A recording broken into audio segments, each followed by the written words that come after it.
So, unfortunately, I couldn't have committed the murder, even though I really wanted to. Because everyone was so fascinated by your mole, you never got there? I can't believe it. Just like J. Leslie Arlington to stick it to me one last time by getting murdered by another rival. Why? Why can't I beat him just this once? If it's anything, I know Mr. Arlington has some weird moles of his own, but nothing like the one that you're describing. So that's something, right? I guess. Can't we just tell everyone that I'm the murderer? And let the real culprit go free? I'm afraid not. I, Detective Casey Neptune, am here to solve the case. I've got a briefcase full of money in my car. I, Warwick, am willing to negotiate. All we will accept is a briefcase full of truth. Tell me about anything strange Arlington said in the days leading up to the murder. Promise you won't tell anybody about the mole situation? You have my word. I would give you a briefcase of money if you never said the word mole again. All right. Well, my favorite person invited me to the party because he wanted to discuss a merger. His family business and mine.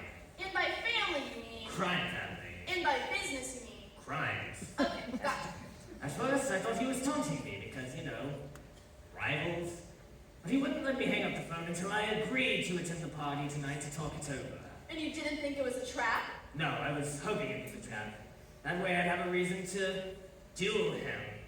You have to understand, this was very disappointing to me. One might say you were hoping to make a mountain out of a molehill. Here we go again. Warwick, did that work or no? I must be honest, it wasn't my favorite of your wordplay, Detective. I'll admit it was a reach. But it won't be long before you reach a conclusion. Nice, high five, Warwick. Can I go? Yeah, go ahead.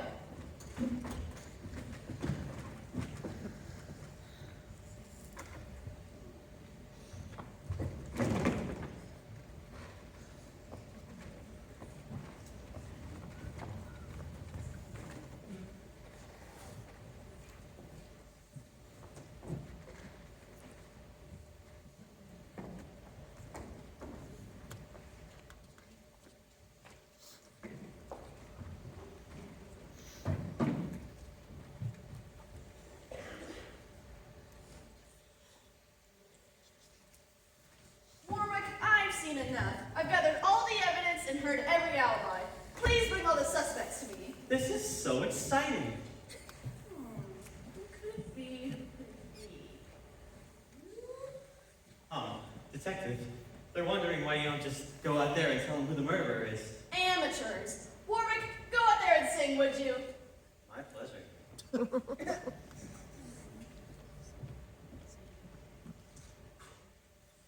And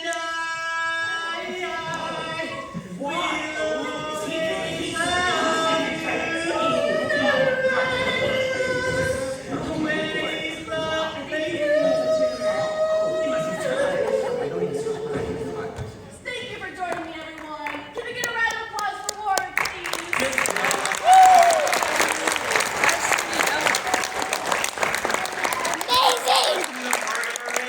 I don't see why we can't do both.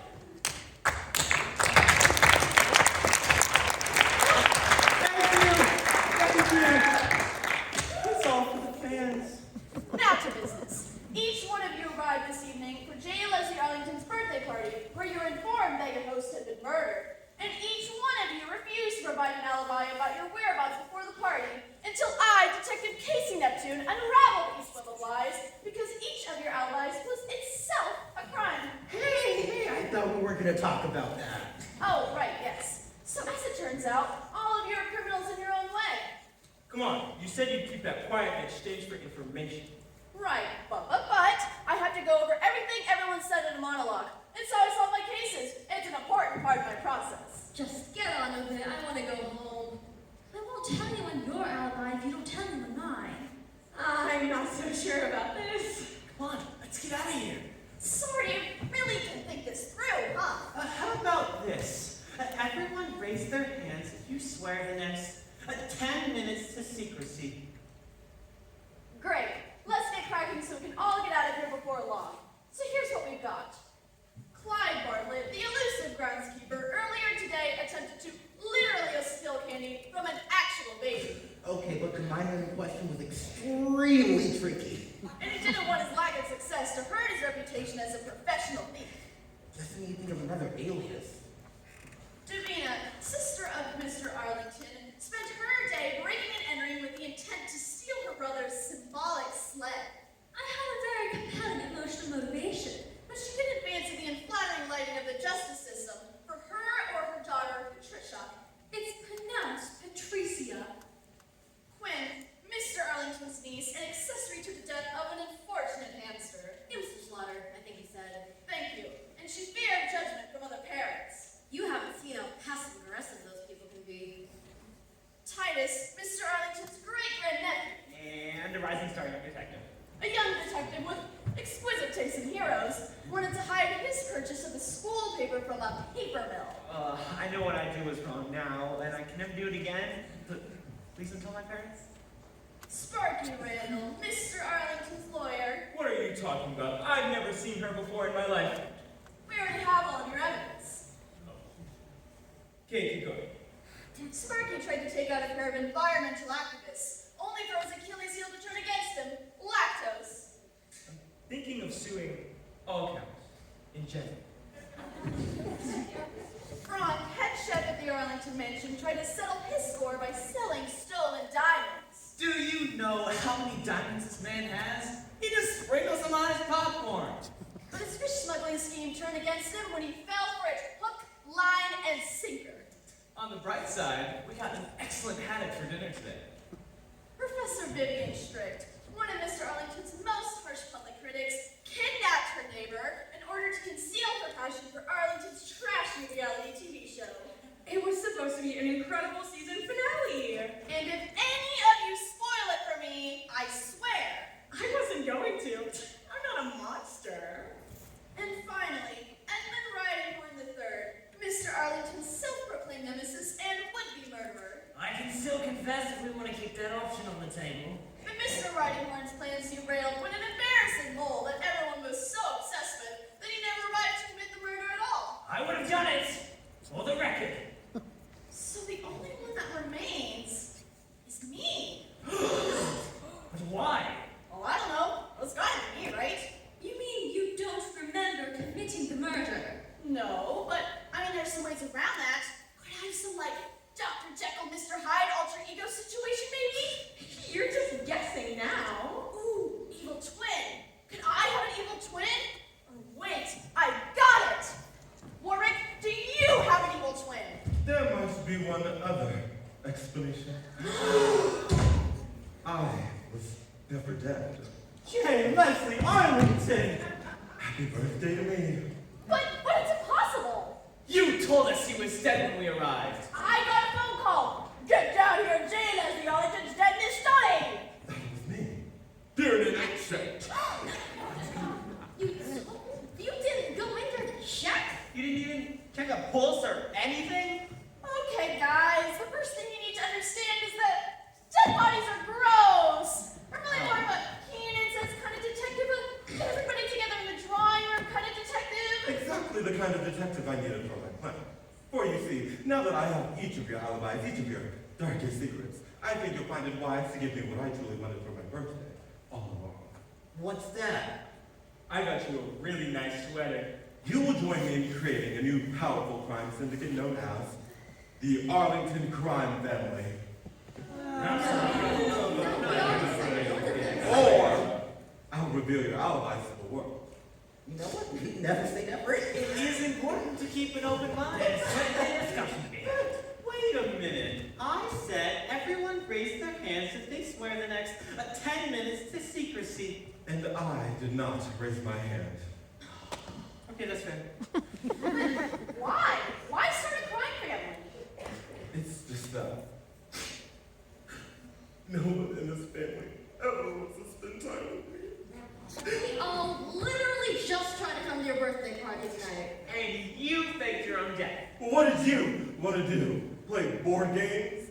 I mean, spend time together as a family doing crimes. I asked each of you if you'd be interested, and none of you were willing to get on board. And when you're as rich as I am, you don't just wait around. I like board games. And what about me? To be honest, I'm feeling very left out here. But Warwick, you were the key. I was? On the contrary, you were so involved in everything going on around me that I had to make sure you were drawn in somehow. So I made sure you had an airtight alibi. The 2-for-1 special at the karaoke place. That was me. You always record yourself singing at the karaoke place, and you show everyone constantly. Your alibi was perfect proof, and you would then be the obvious choice to assist the detective, hear each of the suspect's secrets, and deliver them to one. I did? See, just now, Warwick, you are an important accessory to each of our crimes, and don't you forget it. So, if you ever go to the feds, I'm coming for you. Oh, it's a true honor. Thank you, sir. But what about me? Me?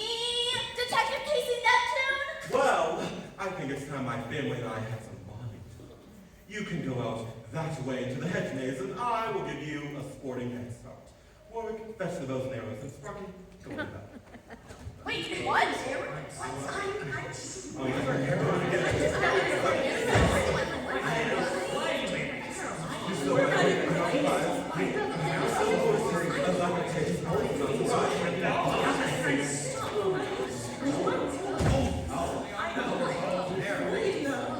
Wow. Okay. I'm not gonna get that. So wrong.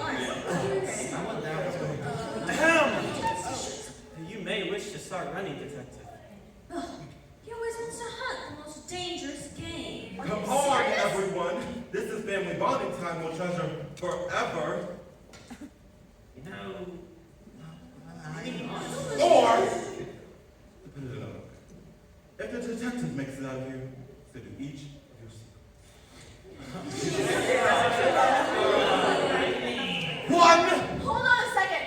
2, Are you guys looking at me like that? 3, This is like the case of the Clockwork Pelican all over again. 4. This isn't the last we'll see of Detective Casey Neptune. You better hope it is. 5, 6. Well, what are you waiting for?